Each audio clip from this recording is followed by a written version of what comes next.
All right, so when you're hardwiring up a box, you want to look at a couple things. First, where are the wires at? Because where you enter them into the box is on the right-hand side, so you don't want to have them like crossing over to come into the right-hand side. So kind of line it up so you get them on the right-hand side. You also need to make sure you're close enough to a power source. So they should have an outlet close by, also on the right-hand side. So you just kind of want to have everything going as seamlessly as you can so that you're not crossing across either a panel or this box or anything like that. So these wires, you come in, punch them through. There's these little gaskets right here. Punch them through here and then cut it with your wire snippers so you don't have a lot of excess wire in here.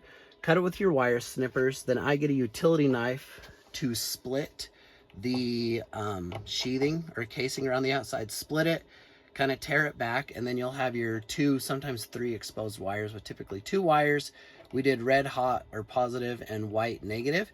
And so you strip it. One thing when you're stripping it, make sure you know which gauge it is so you don't score the wire, because then the wire can break. So I start at the largest gauge and work down until I get to where I know what gauge it is on my stripper, strip it back, and then use a little flathead screwdriver. You'll undo these or loosen them up, plug your wires in, and then tighten them up. And then I always make sure on every single one that they're actually in there good. And then you can test it to make sure the power all works. Turn it on, blue light up here, red light there, just means we're getting power to it. And then all these. And one thing you can tell the homeowners, so they always send extra fuses with it. If by chance you blow a fuse, that green light will be off. So if a shade's not working, come and check it. Green light will be off. You would first want to shut the power off. It takes a second for the power to come out of it, and then you could swap a fuse out of it.